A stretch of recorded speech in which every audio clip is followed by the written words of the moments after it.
Hello, everybody. Welcome to the Rotoworld Football Show. It's Thursday, April 10th. A lot of draft talk, a lot of NFL news talk. Actually, not a lot on either of those fronts. We don't have much today. We got a little bit on both those topics. We do have a lot on my article that has gone live on rotoworld.com where I rank and evaluate all 32 NFL coaches, including this year's 7 new hires. It's very long. I'm not a word count bragger, by the way, but let's hear it. It's very long. It was over 7,000 words. There it is. Yep, That's over 7,000 words. I think I only went under 200 words in like 1 or 2 coaches this year. Some years one of them was Doug Peterson because the Jags still haven't fired him. Yeah, that he's one still just hanging out. That one was weird to write. That one was really, really, really weird to write. But we're gonna do a lot of NFL coach debating after we're gonna hit on rumors of the Bears getting linked to Ashton Jeanty. Probably still going to the Raiders, but we don't actually know where he's going. So we're going to talk about it. Kyler Murray claiming he wants to run the ball more. Jalen Milroe's visits increasing, maybe looking more and more like a first-round pick. But, yeah, a lot of NFL coaching talk today and a little bit of Masters talk to begin the show, even though it's not on our network. Denny, I take it. First off, I take it you know how to watch the Masters, obviously, since it's not hard. And second, I take it that all your lineups are doing amazing. It's only Thursday at 3:00 Eastern. Absolutely no way all your lineups are already shot, right? If you heard the rumor that I texted a buddy at 9:37 a.m. and saying it's over for me in regard to my DFS lineup, that's a lie. Okay, it was actually 10:12 a.m. when I did that. I mean, it's tough action out there, but the important thing is that I figured out how to watch the Masters after investing roughly 15 minutes into figuring out the various apps and connections and things that you have to do to watch the Masters. And then you get to some portions of it. And I'm just trying to leave out the details here, for professional purposes, but you reach portions of the watching process where you can only watch a few holes. You can only watch 4, 5, 6. You can only watch 15. You can only watch 18. You can't watch everything. It's a weird thing. And as an elder millennial, maybe the Zoomers can figure this out. As an elder millennial, I struggled to find how to watch this stuff. Well, we have a different problem in that, like, I'm used to downloading an app for this, downloading an app for that, getting it fired up, getting it on the TV from my phone, which I understand if you're not, tech native, maybe it's not something you're used to. I've never casted anything in my life. I'm a lot more tech savvy than Denny. I would not have cast anything. I could easily figure it out in probably 90 seconds, unlike Denny. But yeah, I've never done that. The problem is I do all that. It's seamless for me. And then I turn the TV on. I'm like, oh, wait, it's golf. I don't want to watch that. That's all. Oh, come on, man. Boom, roasted. Get him. Yeah. First up, Denny, though, recently successfully set up his first smartphone. And Denny, I got to be honest, your lineup's already DOA, and yet you so zealously guarded them. You left our friend Raymond Summerlin on read when he was asking you for lineup suggestions for Masters DFS. What do you have to say? Yeah. Very strategic. Oh, what's this? I've never done a group text. Oh, Ray, you texted last night? What? Yeah. Oh, man, I could have. I don't know how I missed that. I don't usually miss those. Look, man, Ray is my buddy. Ray's everybody's friend here. Go ahead. I was spamming the chat, as the kids say, with advice yesterday, and I got nothing. So I figured, okay, nobody's interested. All right, I'm out. I put it on mute. I muted you guys, and then Ray hit me with the lineup, and I didn't see it. Yeah, you didn't see it for 36 hours. You ignored our friend Ray, but just like the rest of the Masters, we'll ignore you now, since apparently all your lineups are dead and you have no idea how to watch it. Will the Chicago Bears ignore Ashton Jeanty? New coach Ben Johnson, who we might talk about later in the show, if he wants to do a shot-for-shot remake of his previous stop in Detroit, which, as we've learned, a lot of times new head coaches, their first big idea is, what if we did things the exact same way we did them in our other place? And one thing the Lions did was use a top 12 pick on a running back, Kyle. They had 2 really, really good runners. The Bears have a runner on the roster. It's hard to say he's a little can't really say he's very good. And DeAndre Swift, he is paid like he's very good. We live in a world where it's difficult to see Jeanty getting past the Raiders at number 6. That really is where the Jeanty watch begins. But Kyle, would we like the fit to the Bears, say, if he fell to Chicago? Was it number 10, I believe? That is correct. Yeah, number 10 overall. I think between the Raiders, you still have the Saints and the Jets even has been bandied about as potential landing spots until the Bears arrive. And then other teams could just be wild cards and take the best player available. So as you pointed out, Raiders most likely landing spot. And then there are other quote landmines in that I think the Bears might actually be the best landing spot. I think they could even be better than the Raiders, given what we saw the running back usage for the Lions. Obviously, Ben Johnson's offensive coordinated Lions last year. They were number 1 in the NFL in expected fantasy points for their running backs on the ground, and they were still top 10 expected fantasy points through the air to their running backs specifically. They throw to their running backs, they run with the running backs, and I don't think this would be much of a committee. Like Ben Johnson is one of the coaches who saw what DeAndre Swift had to offer in Detroit and said, I will have none of that. Obviously now they're joined back together in Chicago, but I don't think it would last long if they have a player like Jeanty on the roster, obviously. So it wouldn't be as much volume as a team like the Lions because the Lions are better at sustaining drives. They have likely better quarterback play, definitely a better offensive line. Just real tough. I'm saying real tough for Caleb. That's year 2 already. Well, obviously Jared Goff's better, but I mean, Jared Goff is very, very good. He's very good within the system. He's very good for 1 or 2 years within the system he's been in. Will that sustain? I don't know. But last year it worked very well. And things probably aren't going to be as smooth and as simple as they were in Chicago as they were with the Detroit Lions. But that being said, I still think they'd be a team that would give top 5 overall fantasy volume to the running back. And I think it would basically all go to Jeanty. Like, I really don't think we'd see much Roschon. We'd see much DeAndre Swift. No. So this would be, I think, maybe the best spot, but if not the second best at worst of all the realistic spots we could see Jeanty go to. Chicago would be great. Dallas would be great. Vegas would be great. I am beginning to wonder, we keep hearing about lack of blue chip prospects, blah, blah, blah. If could like everyone become a suspect for Jeanty? Could like even the Giants? Could the Patriots at 4? Honestly, could the Jaguars at 5? Totally. Like, I do see it where it could almost become like everyone's a suspect. We all really want to draft Jeanty like real bad. Everybody does, yeah. Everyone wants to, Denny. So we'll see. Would you like this fit, by the way? Yes. I had 2 thoughts. One, as producer Adam mentions here, yes, Jeanty actually mentioned the Bears as a preferred destination when our own Lawrence Jackson talked to him at the Combine about where he'd like to go. Not sure why he would ever admit to that, but thank you to Lawrence for coaxing that out of him. So, I mean, that's hard. That's real reporting. That's a journalism, Lawrence. Yeah, that is so way to go on that. I kind of think if they do that, if they actually do like get aggressive and trade up and get Jeanty, they're kind of conceding that they're not going to have a Caleb-based offense going forward. And I don't know about that. I feel like it's just a total lack of confidence. Well, you're always looking for the next hit piece on Caleb, so I'm not really surprised you'd read it that way. But yeah, well, the guy, he was bad. Real bad. Well, let's see here. It was a quote rookie. Peyton Manning quote threw 30 picks as a rookie. Oh my gosh! That Josh Allen. You ever heard? Tom Brady quote couldn't even get the number 2 job as a rookie. Interesting. All I heard about Caleb coming into the league, most pro-ready quarterback in history. Okay, the only guy who was more pro-ready was Trevor Lawrence, who also stinks. So yeah. I just feel like maybe Ben Johnson wants to be like, okay, this guy can do a little of this and a little of that, but really we need a ground and pound. Ben Johnson, a little pitch, a little screen. It's all Jeanty all day. Ben Johnson, who has so little faith in Caleb Williams, let's see here, checks my notes. Instantly took the Bears job when he could have had any other job. I'm sure he did that. That was the right call. Yeah.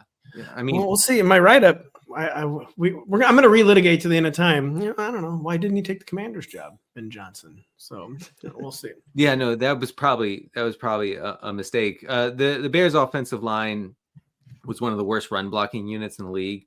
Good pass blocking, but bad run blocking last year. Well, they've gone to town upgrading the run blocking, and they've upgraded, so that makes it different. Maybe in the draft, Kyler Murray is claiming. Speaking of run blocking, speaking of running, Kyler, who in 2024 posted the exact same statistical output he posted as a rookie in 2019, has not improved at all as a player, hasn't gotten any worse.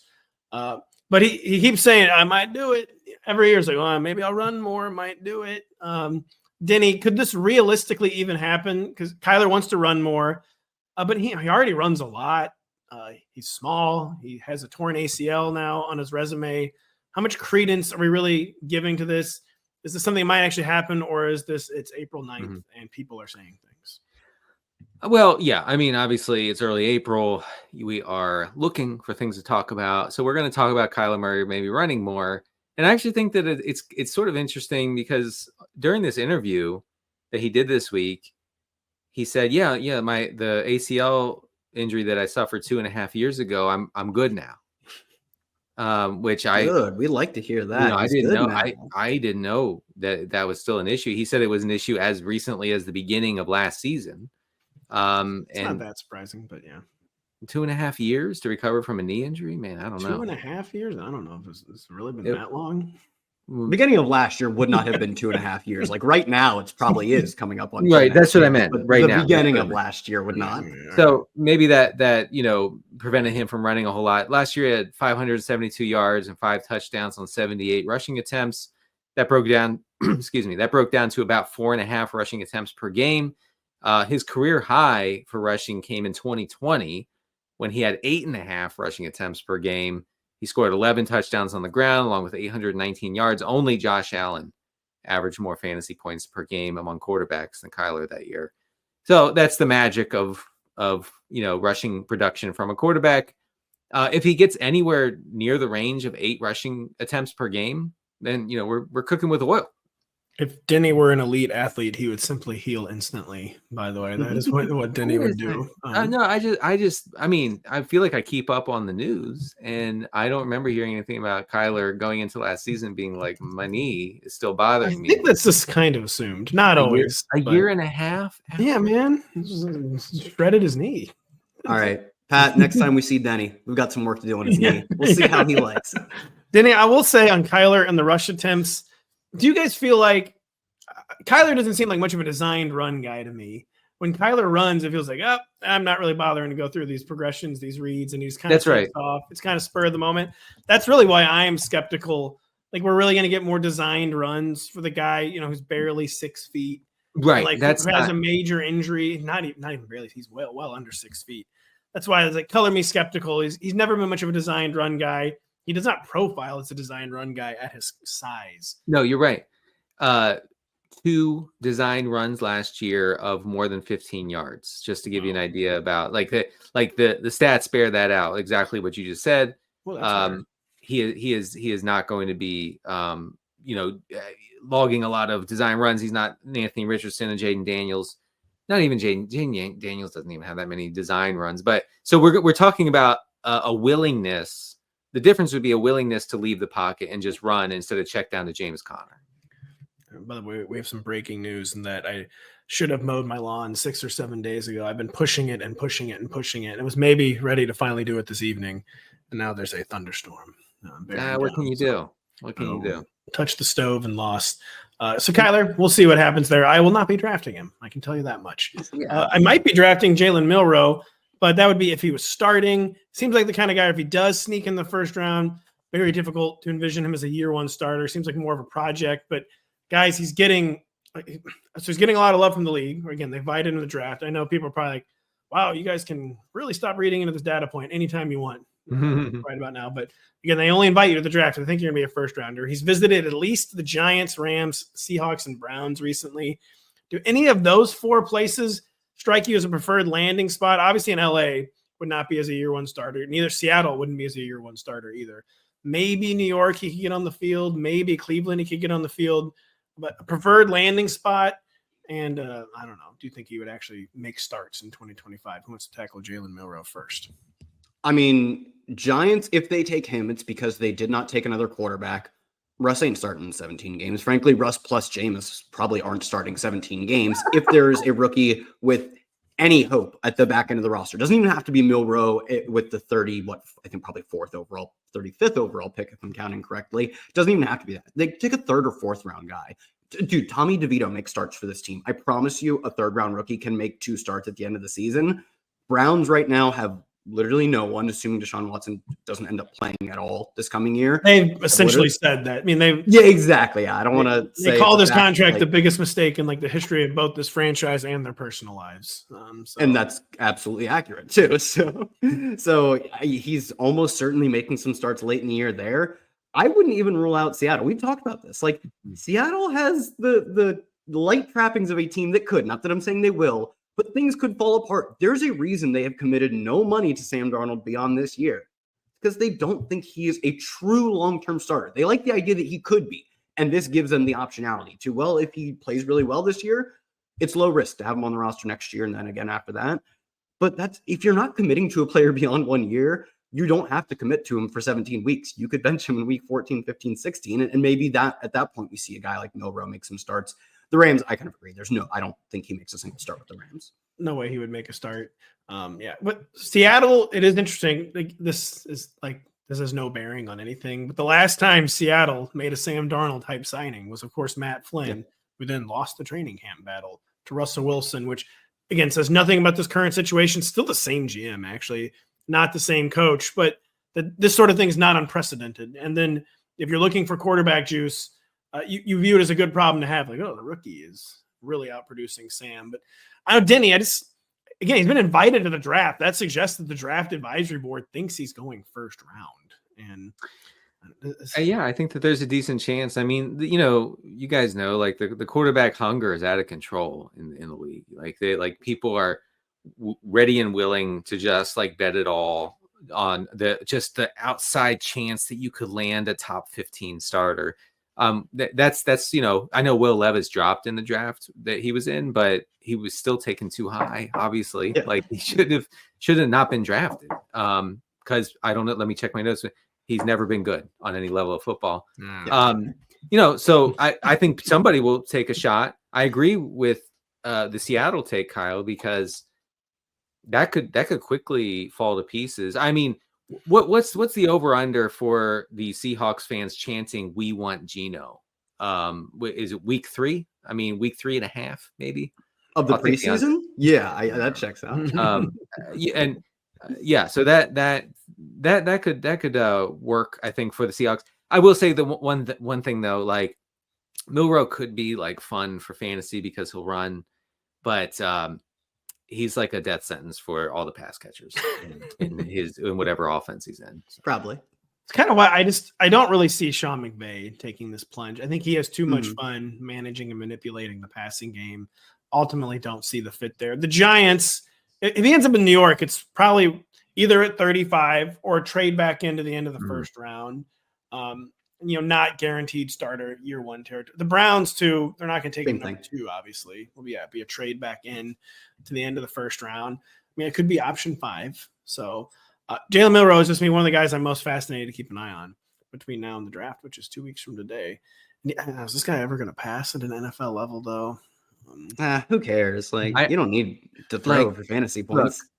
Look, the erratic throwing, the tiny hands, it's just not a good combo. Not a good combo at all, especially in Seattle. You added the rain and the weather in Cleveland, I hear, is great. Who's the quarterback who has never seen rain? Purdy. Yeah, Purdy had never seen a drop of rain before. He went to school in Iowa. Yeah, they had never seen rain. I don't know. What? Aren't you guys like an agricultural society? How have you lived this long? I don't know. We will take a short break and be right back after this. The free NBC Sports Now channel is your home for NFL Draft Month with more than 100 hours of programming throughout April. Daily draft coverage includes PFT Live, The Dan Patrick Show, Chris Sims Unbuttoned, and Fantasy Football Happy Hour. Plus, tune in for NFL Draft ranking specials with Connor Rogers and updated mocks premiering every Tuesday at 7 p.m. Eastern. For more information, go to NBCSports.com/now. Now it's to everyone's favorite topic, when I do something. Pat, Nora, I love when you jam my article at the end of the show. We could start mine around the 15 or 20 minute mark. Let me imitate Pat introducing someone else's article. Denny, you wrote something on tight ends. What was it? No, that's perfect. Which, in my defense, why do you write so much about tight ends? And it's true. But let's square away half the show to talk about Pat's article. But no, there's not a lot to talk about, and this topic really embraces debate. There's no arguing that. A lot of people like to yell and shout about NFL coaches.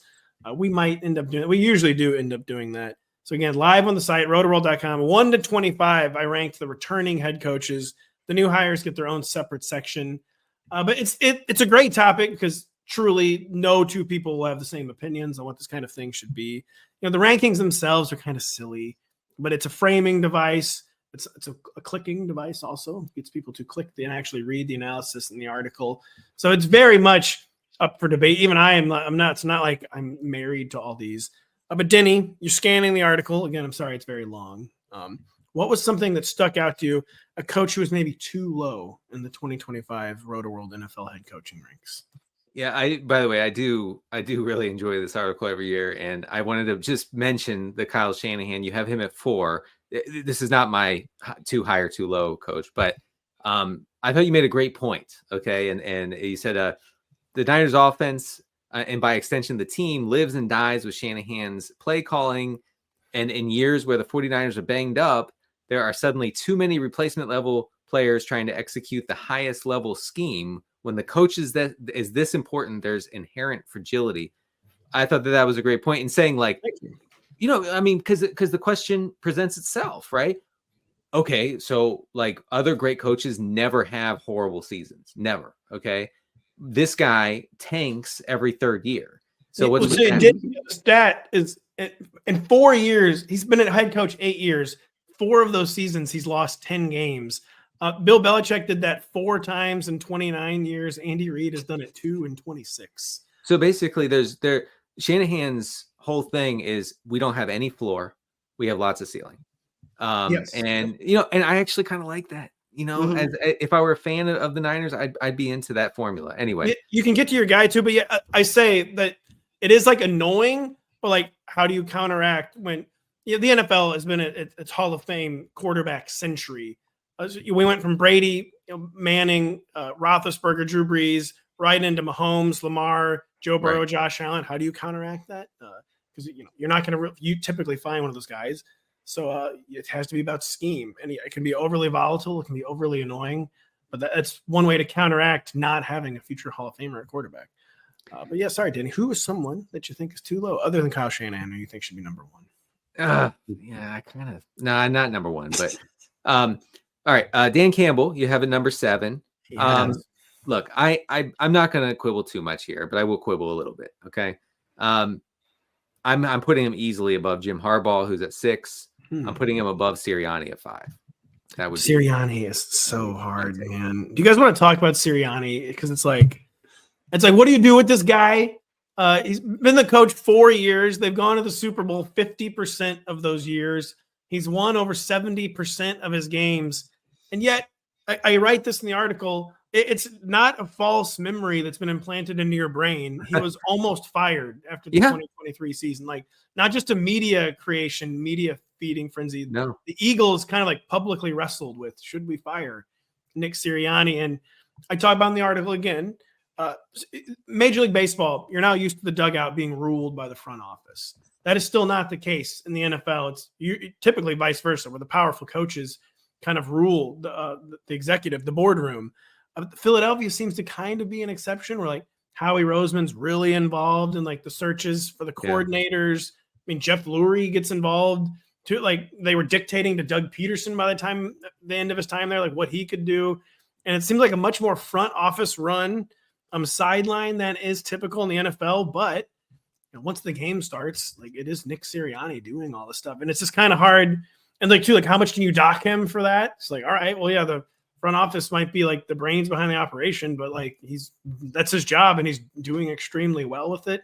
It's like Sirianni, I did feel gross putting at number 5, but you can't like just ignore, even if you think there's a lot of context to the record, like you can't just ignore someone's record completely. So that was I agree. Really difficult one that I struggled with. I just, for Campbell, and I guess Kyle, you said you also have Campbell as your. Yeah, I wrote down someone else because I knew you'd pick Campbell because it was an easy one. But obviously, I had him on the short list of guys I wanted to hire. Right, our beefy analytics king, Dan Campbell. I have a soft spot for him because he has refused to fail traditionally. When he fails, it is in totally untraditional ways, and I respect that, and I think it's the only way that the Lions were going to dig themselves out of where they were when he took over and where they had been for like 45 years or whatever, right? Is to adopt this super high variance model of like going for it on fourth down, like never punting, like foregoing easy field goals, onside kicks, all this stuff. And he's done that. I know that the taste in your mouth after last season is, oh, they completely choked in the divisional round against Washington. And Washington's fine, but they're not great. It's not a great team. So I get that you rank him 7. If he wins that game, he might be ranked a little higher. I just think that you can kind of ignore that because the defense was in such shambles injury wise. I don't know.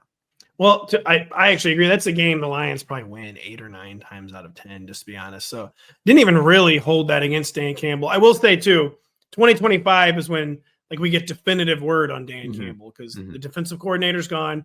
Even more importantly, the offensive coordinator's gone. As you guys know, I've workshopped to take many times that Ben Johnson maybe gets a little too much credit for the things that Dan Campbell actually does. And I will be very interested to see if Dan Campbell can hit the ground running. I'm still after losing both coordinators, but Campbell is just like a little bit, I love him too, but you can't totally ignore track record. And, he's got 2 playoff wins ever, blah, blah, blah. He did just lose the biggest game of his career, which again, I don't even hold against him. It's like, is he really better than Jim Harbaugh, who wins 70% of his games, just like Nick Sirianni, then Kyle Shanahan, the other Harbaugh, Sean McVay, things of that nature. So Campbell's another one where I didn't like having him at number 7 because I think in my heart I feel like he should be higher too. But that was a tough one. Yeah, I'm sure it was. And the Harbaugh thing, the Jim Harbaugh ranking. Yeah, what's the deal? Seemed high to me. Oh, really? I had that on my team high too, Denny. No, let's just hear it out. We'll get to Kyle, who Kyle thinks is too low, but let's hear. So you don't like guys who win 68.5% of their career, make the playoffs every single year, instantly make the Chargers good again. You don't think that's good, huh? Win a natty. Kyle, it's because they couldn't stop beating Ohio State. We know what Kyle's problem is. It's top 10, I think. Oh, that's weird. I think where did CJ Stroud go? Played terrible all year, and yet Buckeyes quarterback smoked them in the playoffs. Neither here nor there. I mean, it's actually exactly here. But so you don't like the Harbaugh, huh? Very curious. So anybody have an actual reason for this, or is it just hate? Huh? That's what I thought. I don't know. He just strikes me as a very boring guy who does not embrace any sort of spreadsheet ethos, which I guess is. Last year he abandoned the run. We talked about this all season, and then look where that got him. Justin Herbert throws more interceptions in the wild card round. I know. Herbert might not be good. I don't know. No, he's not good. He's fancy Joe Flacco. That's what I've settled on. He is fancy Joe Flacco. That's other Harbaugh got Joe Flacco to a Super Bowl and won it. Harbaugh. Couldn't Jim figure it out? Harbaugh 5 seasons as an NFL head coach. He's won fewer than 11 games one time. He's never had a losing season. Again, he comes into the Chargers and instantly goes 11-6 with a roster that's really not very good. Yeah. A roster that got everyone fired 3 different times. I just feel like Harbaugh is totally undeniable. And he's a master motivator. He's a master teacher. Yeah, I guess that's true. I feel like Harbaugh is kind of inarguable, to be honest. But for me, I see him and Tomlin, and I see their old school ways, and I kind of buck at that. Ooh, Tomlin. Ooh, what are you supposed to do? I actually kind of thought of him. I mean, I think both he and his brother and Tomlin are of that same ilk, where they're not maybe the most forward-thinking, offensive mind spreadsheet guys, but they genuinely are really incredible coaches. But I do think if Tomlin had lucked into a better quarterback over the past 6, basically since the end of the Ben Roethlisberger era, we would talk about him just the same way as Jim Harbaugh or John Harbaugh too, and vice versa. If we didn't have John Harbaugh, quote, luck, they took him with the 32nd overall pick, lucking into a near 3-time MVP quarterback Lamar Jackson at the end of the first round, he probably looks a little bit more like Tomlin, which is to still say really good. I don't think the wheels fall off if they don't get a Lamar Jackson. It just isn't as incredible as it's been. And honestly, it's not even been that good. They made the AFC Championship game once. And then this past year, they get I'll move into my anti-John Harbaugh because I had the other Harbaugh too as maybe a touch too high. Yeah, all right. This is the weakest we've ever seen the AFC, and the best you could do was lose in the divisional round. In a game where you face a Bills defense that is one of the best run defenses in the NFL, and you let Lamar throw 25 times, you establish it on the ground, but not with Lamar, by the way. One design carry in that game, and you go out and you lose. You can't even make it to face the Chiefs again. I don't know. To me, it's so underwhelming, the fact that they had such another great season from Lamar. They couldn't even make the AFC Championship game, and a team that was better in the regular season too. At least as far as offense goes, they were a lot better. With the addition of Derrick Henry, that did meaningfully impact them. And then push comes to shove, and it ends up meaning nothing. They still can't make that playoff run that we've been looking for. And you look at how good Lamar's been, and to get this little success out of him in the postseason, not all their fault, right? Dumb stuff happens. Like Mark Andrews blew that game at the end. Zay Flowers blew the game 2 years ago. This stuff just happens, but like it seems to happen to them a little bit more often. Well, I think this is what happens to both Harbaugh and Tomlin, just going on multiple decades now, is dumb stuff does always happen in the playoffs.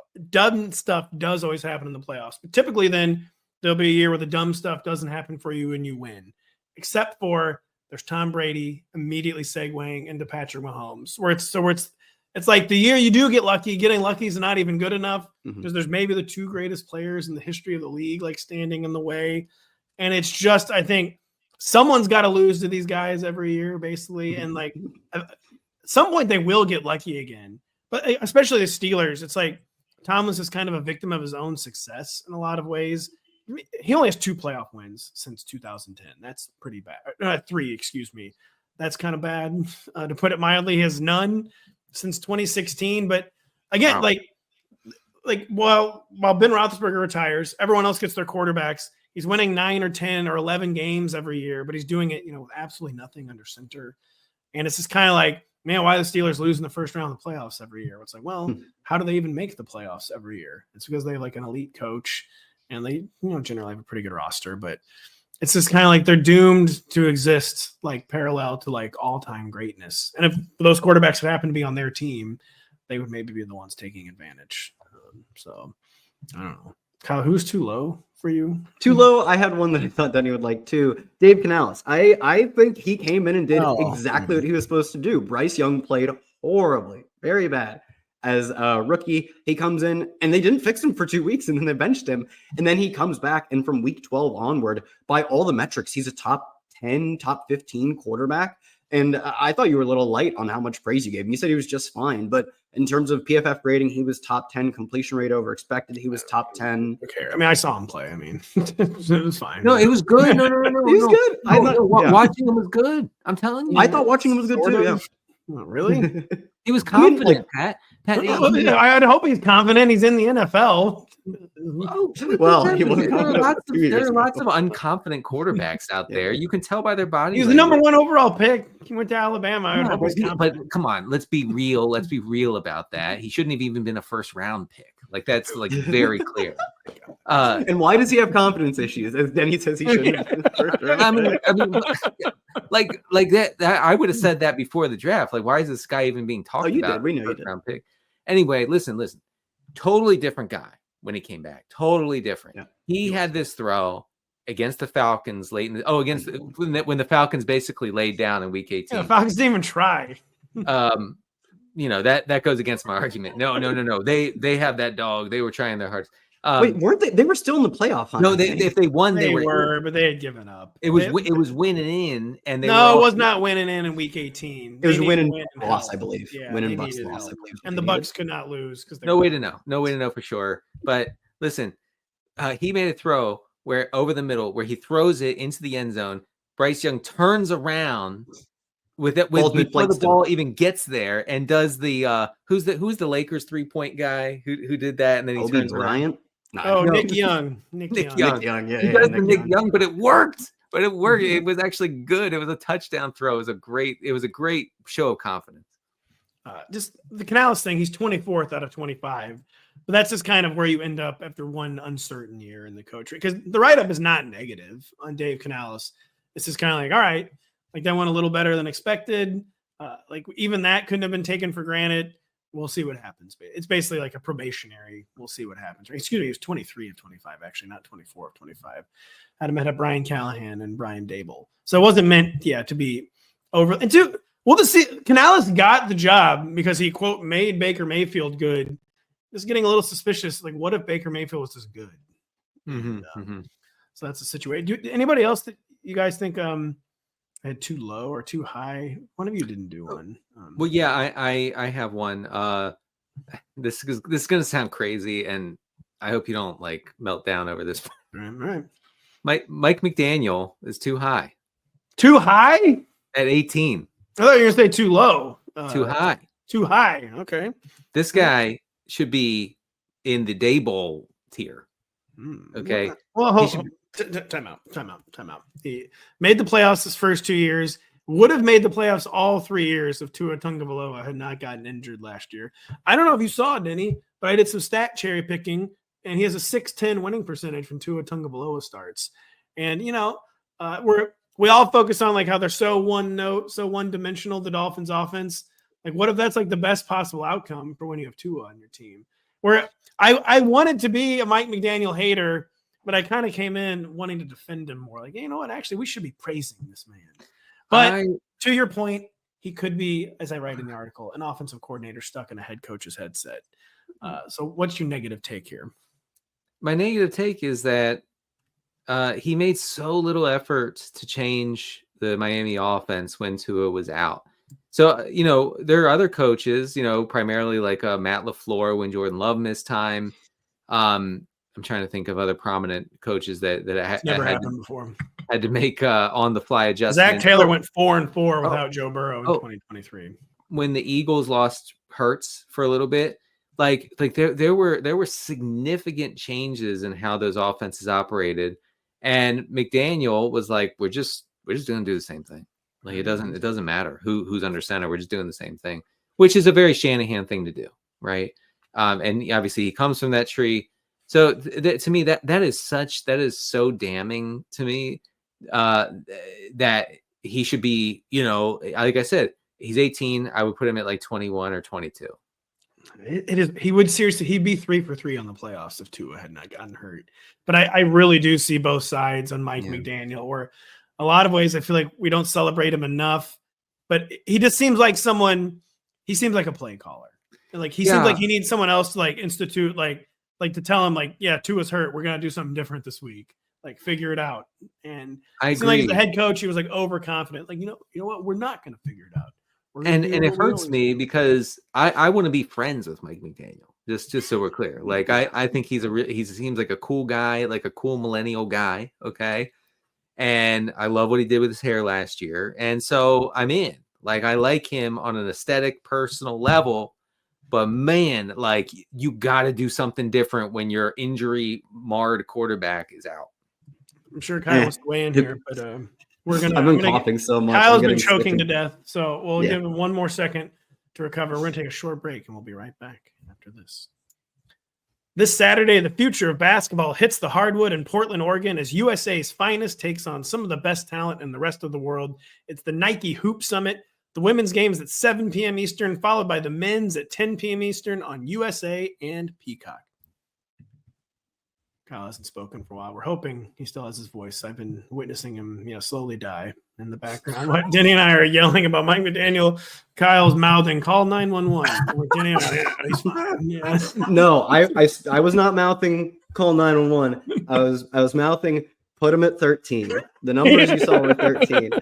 What, like, who cares what he did with Tyler Huntley? Like, the why doesn't Peyton Manning's backup practice? We don't practice that. Like, sorry, man. We lost with Tyler Huntley. It happens. Yeah. Curious, Denny.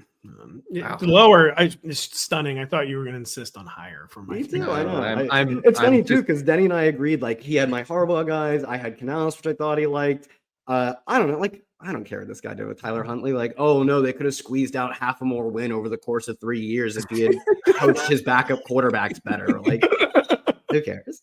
All right. Damning indictment of Denny. Kyle, who is a potential riser for 2025? I got this one, and it's not even awfully based on the merits of the coach, but it's Raheem Morris. I think this is a team that looks like it could really take the next step with Michael Penix under center. Looked really good, extremely accurate at the end of last year. They have the weapons to make a player like Penix work. The defense is not terrible. It's not an asset for the team. They were in the mid-20s in terms of EPA last year. It's a defense that could make improvements.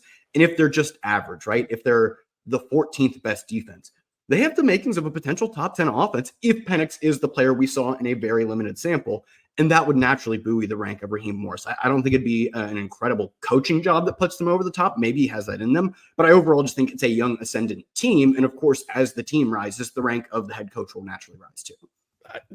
Generally, that is always true. I do agree with you that if the Falcons rise, it won't be because of Raheem, which is kind of – Raheem was one guy ended up a little more negative than I was expecting, but – I ended up spending his whole write-up talking about one thing, the non-timeout call in week 17 that basically cost them the game. But I get into the point, some coaches, there aren't very many Kyle Shanahans, like literally every player, like, all right, do this. Like, now you're going to do this, right? If you don't do this, you're benched. A lot of coaches have to settle for, just getting the big decisions right. And I feel like Raheem Morris is kind of in that situation, and he didn't do that, and it might have seriously cost them the playoffs. And to a guy who was not great his first go around, he's never even been an amazing defensive coordinator. Clearly, he's an amazing leader. That's why he's gotten this opportunity. But Raheem, I don't have super high hopes for. Denny, who is someone do you think is a riser for 2025? I mean, maybe it's a little too obvious, but I'm going with Kevin Stefanski. You have him at 16. Yeah, he's terrible. I think he's really good. He's not good. I think he's a really good coach. He's so good. Yep. I have some numbers here. Hold on.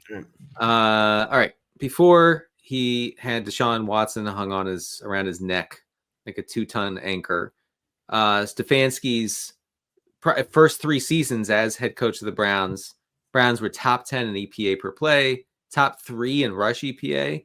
Over the past 2 seasons with Deshaun Watson primarily under center for Cleveland, they were dead last by a wide margin in EPA per play and success rate. I mean, come on. We know what's happening here. It's Deshaun Watson being abysmal, right? And he's never going to play again. So, he's free. He's free now. I think he can. And Denny, they must have gotten some solve to this problem, right? I didn't look up their roster. I don't have it in front of me just to make sure I'm not missing anyone. But certainly, I'll let you go. They must have a fix in place. They did. They did. I'll tell you about it after the show. But no, it's Kevin Stefanski, who's been coaching 40% longer than Mike McDaniel and has as many playoff appearances. Very curious. Oh no, I don't put so much stock in that. I don't put stock in that postseason junk, man. I write in the article that Stefanski I do ultimately like, but it's so tempting to grade him on a curve. And the reality is he's been a coach 5 years. He has more losses than wins. He's won a playoff game one time. I think he said 2 winning seasons. I have all the stats in there, but it's very tempting to grade him on a curve because he is a really good play caller and quarterback coach. And he probably could be a good head coach, but you got to grade what has happened, and what has happened has been. I think his whole trajectory was just thrown off kilter completely by the Watson signing. It was. Whatever they inarguable, whatever they had going, with because that was the year. I mean, they ditched Baker and they signed Watson, right? They did. Yeah. If Baker stays, I mean, and over the past 2 years, we've been maybe Baker was always just kind of good. Yeah, I know. And what if he stays? Like that? What if he stays in Cleveland? What if very curious. Kevin Stefanski's one good season was with Baker. Dave Canales' one good season was with Baker. Liam Cohen's one good season. That's very interesting. Baker is making tens of millions of dollars for these coaches that are benefiting from his excellent play. Kevin Stefanski had something cooking with him. In an alternate universe, Mayfield stays in Cleveland. I think we're talking about Stefanski as a top 10 coach. My riser, by the way, I had him at only 19. I wanted him higher. Mike McDonald, with Seattle. 10-7. 2 of those wins were gifts. The Rams did not try in week 18. And then they had the ugliest Thursday night football win of all time over the Chicago Bears. Truly one of the worst NFL football games I've ever seen. Yeah. Maybe it was the 49ers. I said the Bears. It was 7-6 or whatever. You said don't Google that game. Yeah, do not Google that game. It was truly, truly atrocious football. But Mike McDonald, they started slow. They closed really strong. He did his job as the year went on, where that defense got better and better as the year went on. He at least knows what he wants on offense now, and it's not Ryan Grubb. It's not pass first. So I think he proved he's going to handle his side of the ball. He has a better idea of what he wants on the other side of the ball. It is Sam Darnold. But a guy who's had a lot of success too. Like he was an instant difference maker as the Ravens defensive coordinator. I think Mike McDaniel is going to be a riser.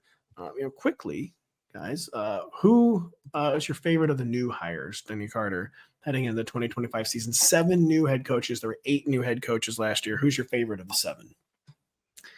I mean, for the situation, I guess your guy Petey Carroll. Even I would. I'm not saying Pete. I'm not even close to saying Pete. The Pete Carroll defender didn't choose Pete Carroll. No, Pete the Pete mom Carroll didn't choose him. Pete Carroll defender is not even. I mean, obviously, the answer. Leave me out of this one. Leave me out of this one. The answer is Ben Johnson, but I'm gonna go a little bit into left field and say Pete Carroll because I think this is a Raiders roster that's not so awful. I think adding Geno is great. I think another year Bowers developing as like a dominant pass catcher, getting Jeanty, getting Chip Kelly to run that run-based offense. I think suddenly the Raiders have a really solid floor headed into next year.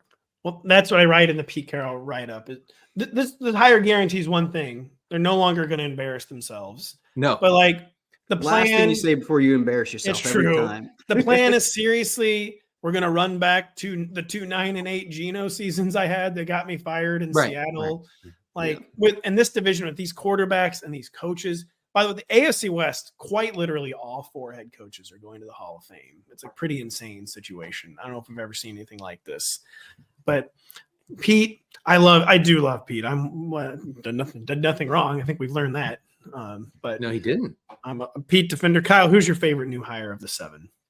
Like Denny, the correct answer is Ben Johnson. It's just such a formality. I think you can skip over it in the sense of put it at 1, leave it there. I'm with Liam Coen because I think the Jags, having recently extended Trevor Lawrence, they have to make him work. Like that, they're tied to him for at least a few more years, and now they have a superstar wide receiver in tow.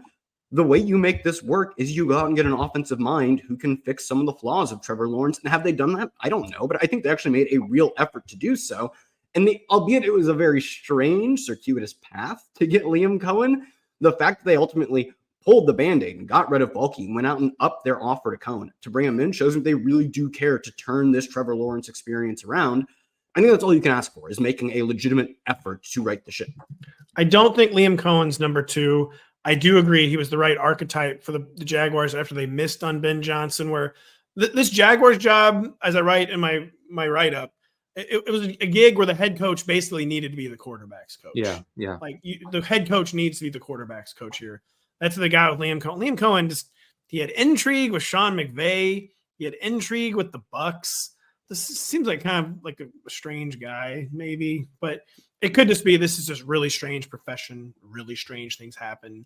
You got to take your opportunities when you get them. So maybe there's just nothing at all weird with what's been going on with Liam Coen. He's just a victim of strange circumstances, but didn't love that about Liam Coen. Ben Johnson, I agree, just because what is the archetype, the platonic ideal of a head coach, other than like a legend who took some years off to recharge, is a non-retread, an offensive play caller who calls his own plays. There's nothing wrong with defensive-minded head coaches, but and who has had multiple years of success and experience. That isn't like a one-year wonder.